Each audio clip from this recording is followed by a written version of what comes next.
really grinds my gears? The FNAF fan base. The FNAF games, they're really a masterpiece. Loved 1, 2, 3, 4, 5. Probably gonna love 6. But what is too far? Now, most people would say Case Animatronics. I would have to agree, because no one likes that game. But, actually, it's fan fiction. So I'm gonna read fan fiction now. Okay, so, I think I found one worthy of reading.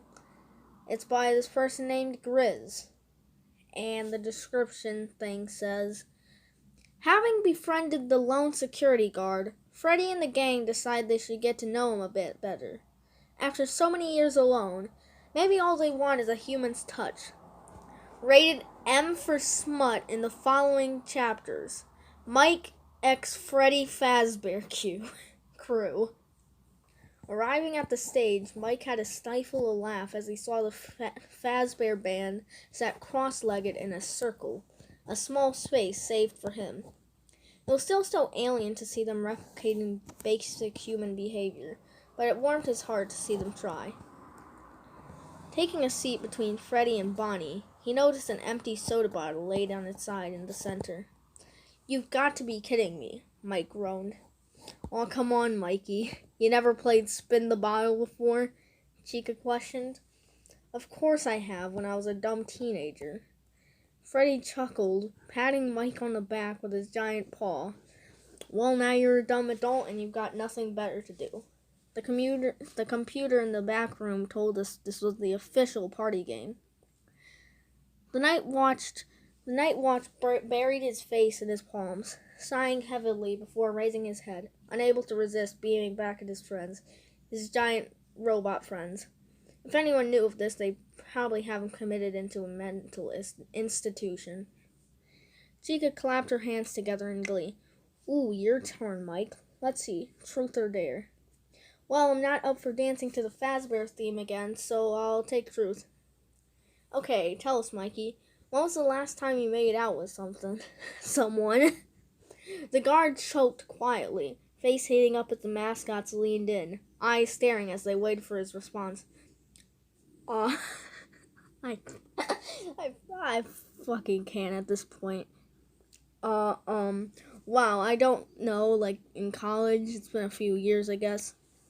Satisfied with his answer, the chicken leaned forward to spin the bottle once more. Good to know. Innocent truth, and the choice fell upon Bonnie, calmly requesting, dare me. There was a moment of silence as Freddy's eyes roamed around the circle, hesitating on Mike's gaze before returning to the rabbit. Bonnie, his voice boomed, I dare you to make out with Mike in 20 seconds, open mouth, and show him what he's been missing out on the last few years. Hey, quick reminder that the animatronics are literally like 6 feet tall, and, let me remind you the last time, that anyone had gotten close to one of the animatronics' mouths. Remember that? In the midst of panic, he neglected to notice Bonnie's paw, cupping the back of his head, pushing their faces together. That was when Mike really messed up. He opened his mouth to say something, anything, just as their lips connected, giving Bonnie free rein to lick into his mouth. All he could think of was how weird it was, and yet somehow wasn't.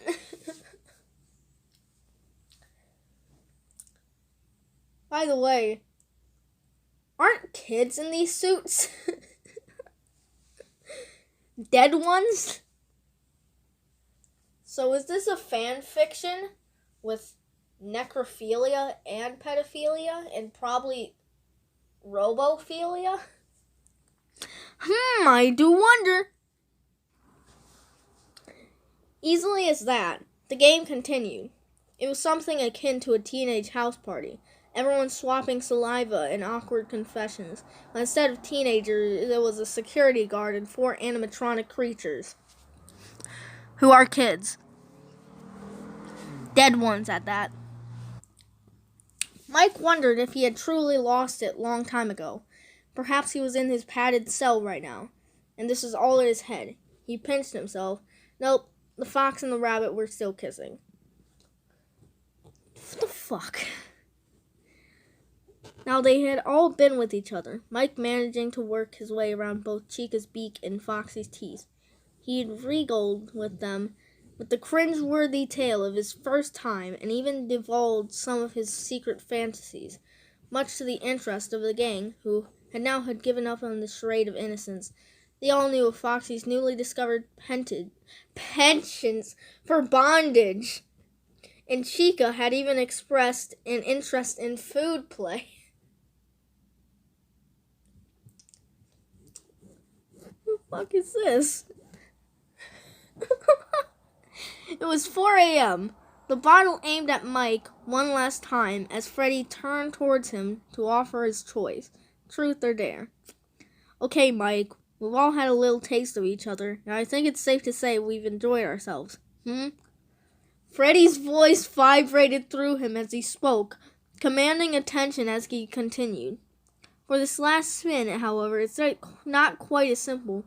See, we have a proposition for you. A sort of dare, if you will. What do you have in mind? The guard responded waringly, absently mindedly, running his tongue across his lower lip, still sore from the earlier ministrations. Gesturing to the rest of the mascots and himself, Freddy spoke in a husky tone. We dare you to spend one night with each of us. What you do is up to you and your partner. But remember, it's your dare, so you have to do as they say. Do you accept? Yeah, I accept. A chorus of quiet chuckles emerged from the band, Freddy bearing a wide grin as he exclaimed, We knew you would. You start tomorrow night with Bonnie, for now. Why don't you head home and get some rest? We'll be waiting for you.